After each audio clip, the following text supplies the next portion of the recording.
But to start off the show today, I want to dive into my set of winners and losers from free agency up to this point. Now, there are still a number of moves to be made for these teams, so nothing here is permanent, but I do think that there are some clear teams that have benefited from the beginning of free agency and those that are falling behind a little bit. So the number one winner I want to give credit to is the Cleveland Cavaliers, where the fact that they got this Donovan Mitchell extension done is just a massive deal for the franchise, considering the fact that for the past couple years, ever since they traded for Mitchell, you've had members of the national media sort of clamoring for Mitchell going to one of these bigger market cities, such as Los Angeles, New York, Miami, and it seemed like all of the underlying rumors that were flying around regarding Mitchell was that he wasn't going to re-sign in Cleveland, and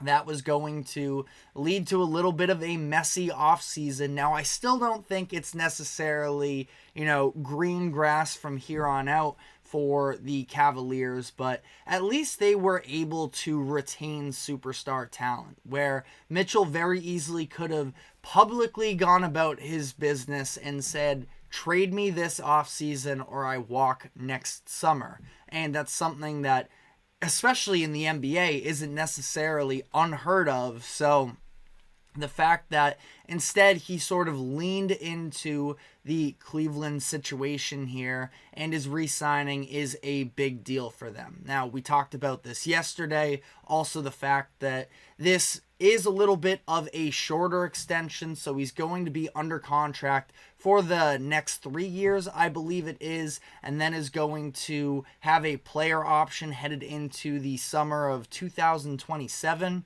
if I have that right. It's 2 or 3 years on the contract, though, so it's not your typical, 4-year extension, and Mitchell is going to opt out of his player option when that comes around, because at that point, he is going to have 10 years of service time in the NBA, and he's going to be eligible for a massive extension. We looked at it yesterday. I believe it's going to be $380 million over the course of 5 years, so we're looking at $76 million per year annually. Obviously a huge deal.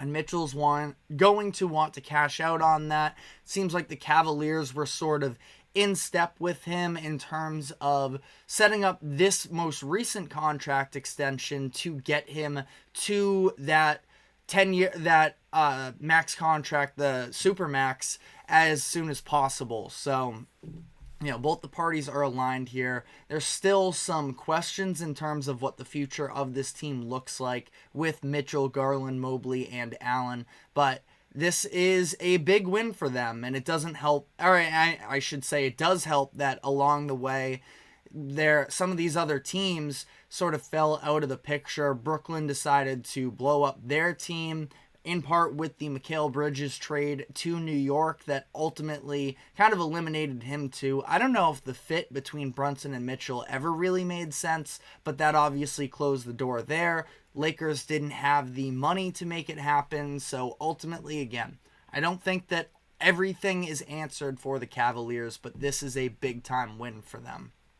My second winner I have as the Oklahoma City Thunder, just making the right moves to help solidify themselves as a more experienced team and one that has these less glaring holes. And now no team is ever perfect, and there are going to be things that pop up with the Thunder throughout the course of the season, I'm sure. But at the same time, they go out and they address, I would say, their biggest need in having a true center. They give Isaiah Hartenstein a big deal that is going to be somewhere in the ballpark of $27 million per year. It is a descending deal where I want to say it starts somewhere along the lines of $30,000, and then it is going to decrease to, 29, 28, something along those lines as the years go on here. So there are going to be people that argue they maybe overpaid a little bit. We'll see how much playing time he actually gets in OKC. Obviously, Chet Holmgren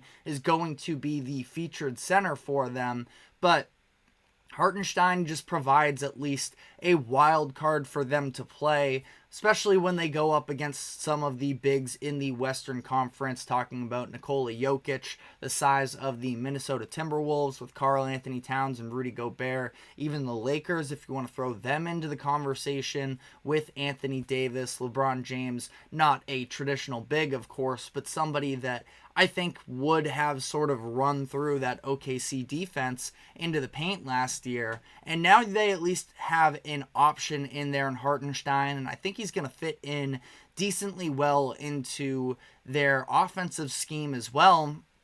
Somebody for a big man can actually, pass, can be trusted with his decision making. He has that little push shot in the post that is something that can be a legitimate go-to if he gets a size mismatch on him, considering the fact that the Thunder are this perimeter-centric team.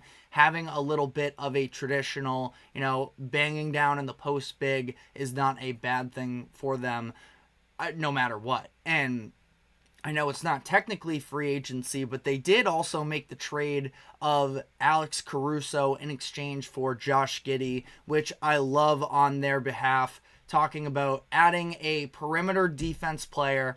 They have plenty of those, I feel like, when you look up and down this OKC roster, but somebody with a little bit more experience, Caruso, in comparison to this young core in OKC, and I think he's going to fit into exactly what they are trying to do on both ends of the floor, especially coming off of a career best offensive season as well. Some reliability with that three-point shot that I think is going to slide very well into the system that's already in place for the Thunder. So I'm a fan of that as well. I consider the Thunder to be winners. I also have the Philadelphia 76ers, and we've talked about it earlier this week. There is some concern about potentially how this contract to Paul George is going to age by year 4. I've mentioned the fact that, as long as he can stay on the court, and he's coming off of a season where he was a little bit more incentivized because of this 65-game rule in terms of, in order to be eligible for All-NBAs and such, that we saw across the league more stars playing in these games, and we'll see what happens with Paul George in terms of how his body holds up, but I think as long as he's on the court, his game is going to age pretty well, and that he's going to be paid a lot by the end, no doubt about it, but can be somebody that fits very seamlessly in with Joel Embiid and Tyrese Maxey. They have a player at every level that can get to their shots, can be a force. Now, again, you worry a little bit about how, I think especially defensively, Paul George continues to hold up, and they don't really have a perimeter stopper, I would argue Philadelphia does, but they're a winner in this situation because of the fact that if they didn't land Paul George, they would have been really stuck in a little bit of no man's land. And I think that the media right now, where everybody is talking about, well, are the Philadelphia 76ers the biggest threat to the Celtics next year? The conversation, if they don't get Paul George, is probably how much longer until Joel Embiid asks out of Philly. So they made the move they needed to, and we know that Embiid at 30 years old now on the other side of that line, that somebody who has always been dealing with injuries, but especially so coming off of last year, the Sixers understand the sense of urgency that is currently taking place. Embiid doesn't strike me as somebody who's going to be continuing to dominate at a high level, especially, take the postseason conversation out of this. I don't think that he's going to be somebody that's playing into his late 30s and aging in a LeBron-like fashion, that they got to take advantage while they currently can. Last winner I have in here is the Orlando Magic. Maybe a little bit of a slight winner. Now, Kentavious Caldwell-Pope, great addition. They did pay him a good amount of money. 3 years, $66 million. So you can say they maybe overpaid for KCP a little bit, but I do love the fit. And the biggest reason I have them as a winner, truthfully, is the fact that Paul George was considering them as an option. And obviously that sounds like such a moral victory, and a nothing story. But the fact that Orlando, who has never necessarily been, one of these big franchises in the NBA, I think they totally have a room to grow in terms of being a free agent destination. It's such a cliche at this point, but being in Florida, having the no state tax, all of those types of things, the Magic are building something special, and Paolo Banchero is somebody that other stars should be seeking out to play alongside with. So I have a lot of faith in what the future of the Magic look like. They're not quite there yet, but I think this is an up-and-coming team that's going to have another really good season, and I like what they're building. A couple losers here. The Los Angeles Clippers. I just don't see the vision with them. I feel like I was pretty critical of them earlier in the week, so I don't want to spend too much time bashing them here. But this is an expensive roster with a lot of older players, and not one that I think is in the real inner circle of contention. Now, if Kawhi Leonard becomes Kawhi Leonard once again, the version of himself that he was in 2019, and, even if he's just 80% of that, as long as he can stay healthy, you can talk yourself into the Clippers a little bit, but I just don't know how much you can trust them. I don't know how much the Clippers themselves trust him. I feel like it's a little bit of a scenario where they are just trying to, draw in an audience as they move into their new arena, and that they just needed to have stars on the table. That's why I think they got the James Harden deal done. I have a hard time imagining, I should say, any other team in the league offering James Harden $35 million. And that's what they signed him to for. It's a 2-year deal. I believe it's with a player option next year, so we'll see how that plays out. But it's a ton of money to James Harden at this point in his career, and I'm not saying it's a bad signing necessarily, but I just don't know. Were they kind of bidding against themselves, knowing that they were going to lose Paul George, that they couldn't have their entire team just implode on them as they are making this business move?